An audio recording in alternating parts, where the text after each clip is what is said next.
नमस्कार दोस्तों, तो वेल्दी इन्वेस्टर का आप सबको फिर से स्वागत करता हूं।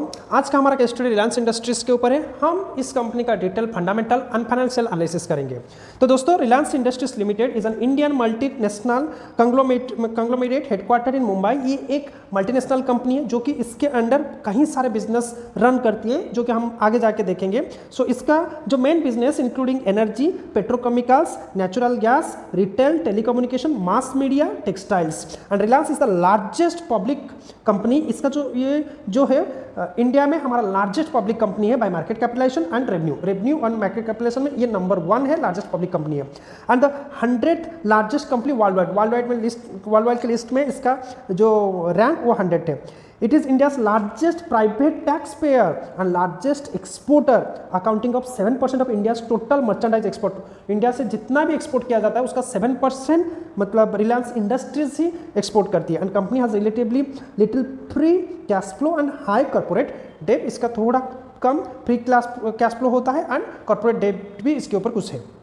तो चलिए दोस्तों, इंडस्ट्रीज 1958 में इस्टेब्लिश किया गया था और फॉर्मली पहले इसका नाम रिलायंस कमर्शियल कॉर्पोरेशन था, जो कि 1958 से लेकर 1966 तक इसका नाम रिलायंस कमर्शियल कॉर्पोरेशन था। उसके बाद उसका नाम को चेंज करके रिलायंस टेक्सटाइल्स एंड इंजीनियरिंग रखा गया। 1966 से लेकर 1973 तक ये नाम रखा गया। उसके बाद फाइनली 1973 में इसका नाम फिर से चेंज करके रखा गया रिलायंस इंडस्ट्रीज लिमिटेड। दोस्तों, तो ये एक पब्लिक टाइप कंपनी है। ये आपका Bombay stock exchange, national stock exchange, BSc NSC के साथ साथ लंदन स्टॉक एक्सचेंज में भी लिस्टेड है और ये आपका BSc Sensex and NSC Nifty 50 का भी कंस्टिट्यूएंट है।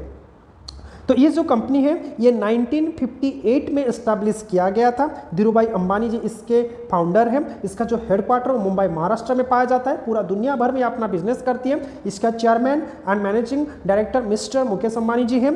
प्रोडक्ट में क्या क्या प्रोडक्ट ये बिजनेस करता है? Oil and gas, chemicals, petrochemicals, oil refining, retail, telecommunication and media. आप देख सकते हैं कितना फैला हुआ बिजनेस है। कोई एक पर्टिकुलर सेक्टर नहीं है, सारा जितने भी सेक्टर ये पकड़े हुए हैं सारे के सारे प्रॉफिटेबल सेक्टर हैं एंड वाइडली डाइवर्स है। इसका कोई एक बिजनेस नहीं है, डाइवर्स, पूरा बिजनेस डाइवर्स है। डिफरेंट सेक्टर में ये अपना बिजनेस करती है। तो दोस्तों, रेवेन्यू के बारे में बात किया जाए तो आज पर 2023 इसका जो टोटल रेवेन्यू 9,74,864 करोड़ था। आपका ऑपरेटिंग इनकम इसका 94,801 करोड़ है। नेट इनकम इसका 73,670 करोड़ है। टोटल एसेट इसका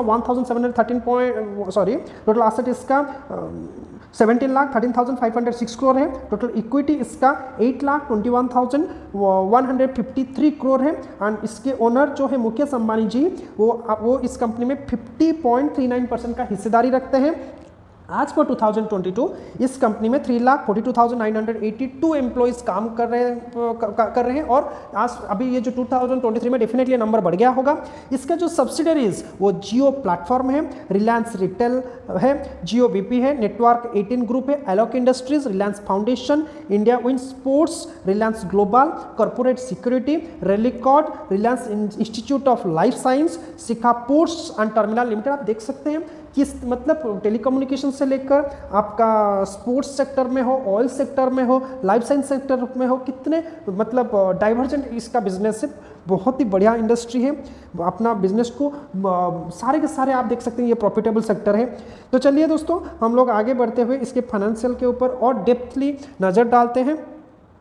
तो इसका जो मार्केट कैपिटल है वो 15,94,269 करोड़ का है। मैं जिस वक्त ये वीडियो रिकॉर्ड कर रहा हूँ उसका शेयर प्राइस 2,355 में चल रहा है। स्टॉक पी 24.6 है, जो कि बहुत ही बढ़िया है।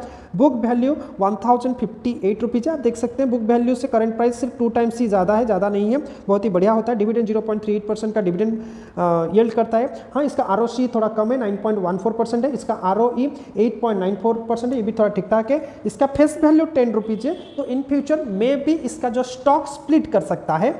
तो चलिए दोस्तों, हम लोग आगे इसके प्रोस एंड कॉन्स के ऊपर एक नज़र डालते हैं। प्रोस में तो कोई डाटा दिया गया नहीं, लेकिन कॉन्स में देखा जाए तो company has a low return on equity 8.23% over last 3 years. 3 year में इसका रिटर्न ऑन इक्विटी थोड़ा घट गया है, ये थोड़ा सोचने वाली बात है। तो दोस्तों चलिए हम लोग आगे इसके पीयर कंपैरिजन के ऊपर एक नज़र डालते हैं। तो इस कंपनी का पीयर कंपैरिजन आपका IOCL, BPCL, HPCL, MRPL, CPCL के साथ है। आप इन सब के साथ देख सकते हैं इसका पी रेशियो, आप देख सकते हैं इनका ठाक पी 24.65 ठीक ठाक पी में ये कंपनी काम कर रही है। तो दोस्तों चलिए हम लोग इसके प्रॉफिट एंड लॉस स्टेटमेंट के ऊपर एक नज़र डालते हैं। तो इसके प्रॉफिट एंड लॉस स्टेटमेंट हम 3 साल के देखेंगे, पिछले 3 इयर्स का देखेंगे। तो हम लोग अगर 2021 मार्च से देखा जाए तो इसका जो नेट प्रॉफिट 2021 में इसका जो नेट प्रॉफिट आप देख सकते हैं 53,739 करोड़ का था। मार्च 2022 में नेट प्रॉफिट बढ़कर 67,845 करोड़ हुआ और मार्च 2023 में बढ़कर 74,088 करोड़ हुआ। मतलब प्रॉफिट में कंटिन्यूस इंक्रीमेंट हो रहा है, इसीलिए अर्निंग पर शेयर भी बढ़ रहा है। आप देख सकते हैं 21 में आपका 77.50 में था, मार्च 2022 में 89.74 में था, 2023 में 98.59 रुपीज़ था। तो अर्निंग पर शेयर भी इंक्रीज कर रहा है, लेकिन अपना डिविडेंड ये कॉन्स्टेंटली 9% ही डिविडेंड पे आउट कर रहा है अपने कस्टमर को। तो देखा जाए तो प्रॉफिट में बहुत अच्छा खासा इंप्रूवमेंट हो रहा है।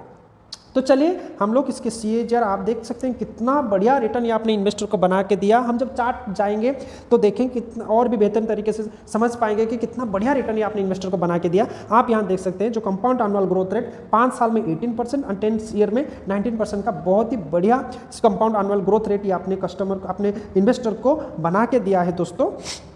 तो चलिए हम लोग एक बार इसके एसेट के ऊपर एक नज़र डालते हैं। तो आप यहाँ देख सकते हैं हम लोग 2021 से लेकर डाटा को देखेंगे।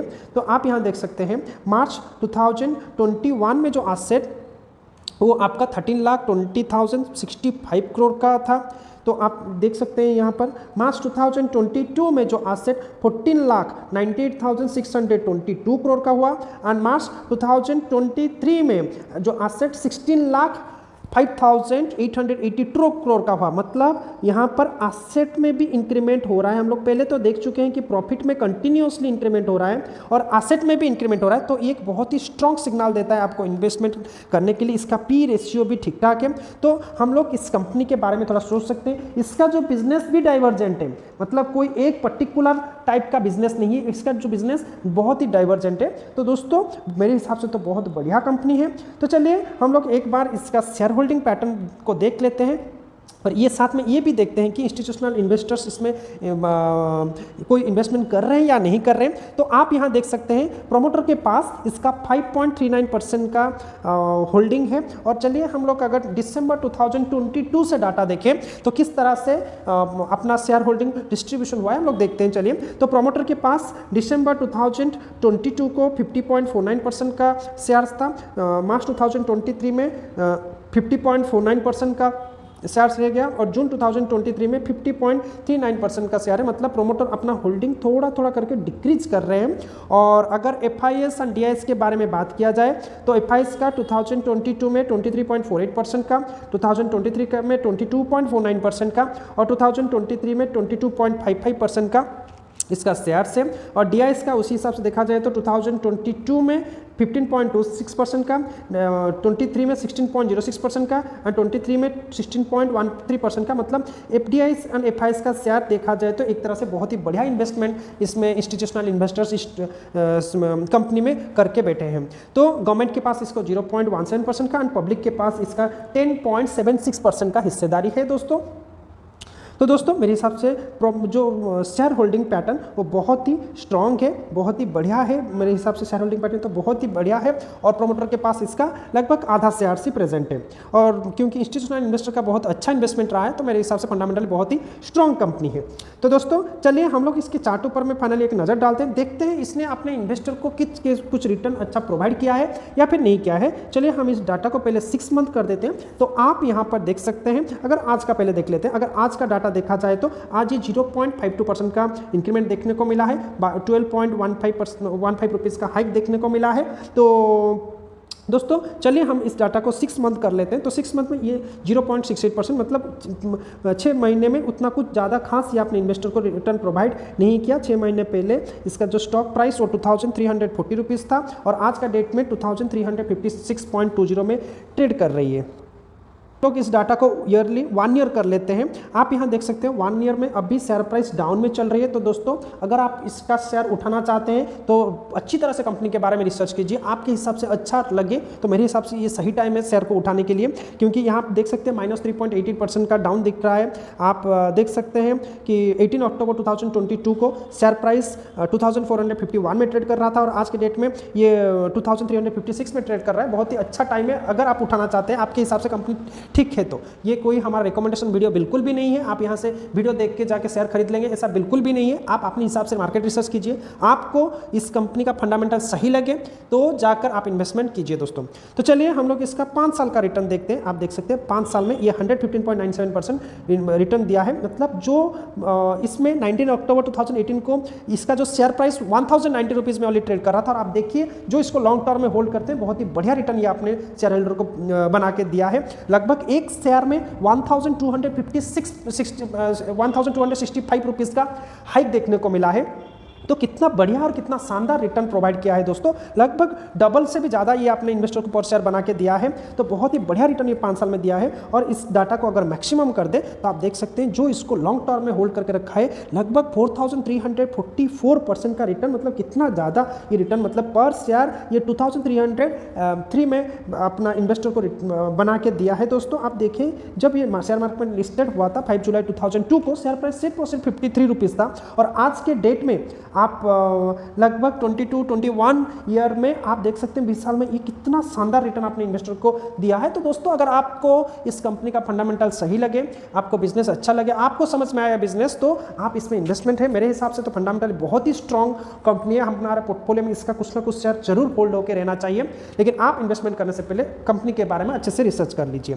तो दोस्तों हम लोग आज जो रिलायंस इंडस्ट्रीज के बारे में डिटेल देखें, हमको कमेंट सेक्शन में जरूर बताइए कि आपको इसका हमारा जो वीडियो कैसा लगा। अगर अच्छा लगे तो लाइक कीजिए और कमेंट सेक्शन में हम जरूर अपना व्यूज़ दीजिए कि आपको नेक्स्ट वीडियो कौन से टॉपिक के ऊपर चाहिए। और हाँ, हम टाटा ग्रुप की सीरीज़ बना रहे हैं दोस्तों, हमें वहाँ पे लिंक दे रहा हूँ, आप वहाँ से जाकर हमारा टाटा ग्रुप का जितने भी कंपनी है उनका शेयर प्राइस फंडामेंटल एनालिसिस को देख सकते हैं। तो दोस्तों आज के लिए इतना ही, मिलते हैं अगले वीडियो में। धन्यवाद।